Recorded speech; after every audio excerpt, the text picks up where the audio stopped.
عزیز سلام علیکم. چخیلی که وعده کردم که با شما دویم پیکن رو نشون میدم که درخت پیکن نشوندگی ما گردش قابل کردگی نیست و علف گرفتگی نیست و نشونامایش نظر به دیگر پیکنی که پیشتر من نشون دادم به شما گردش قابل کردگی است 1 متر 1.5 متر و غوث علف ماندگی است و نم نپرد.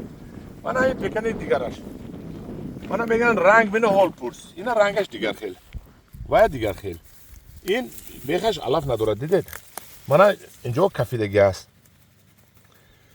این یعنی که نادرست شنوندگی هستن. همه این رو من خیلی نظارت کردن. نمیتونم یک هفته در یک بار یا که 2-3 هفته در یک بار بیام طرف قبادیون اینا باید پوبیل کنن گردش رو اکنون من سپارش دادم کلون این علف رو نیست کنن و آره اینجا پوری غمای است. پشت من پوری غمای است. اون غمای ها رو دراو کرده در گردش گذارن غوثی نیم وجب یا 1 وجب تو اینکه این نمی از اینجا نپرد. بعد این پیکن ما امسال اینقدر می شود و این پیکن بعد در حقیقت در 4 سال میوه میدهد.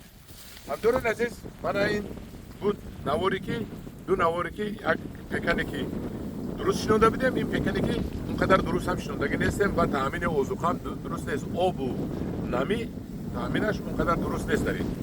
همچنین عزیز نگفته نماند که پیکن فروشی هست وزیر از 130 سامانی و 988 30 59 99 مراجعت کنید. حالا هم خریداری بکنید چون که کم مونده است. پیکن نیهولش که نیهول پیوندی که در جهان رقم 1 است در تاجیکستان در هیچ کس نیست. تنها در من هست ممکن 30 چیز دونه ماندگی باشد. در پناه خدا باشد. خدا نگهبان شما باشد.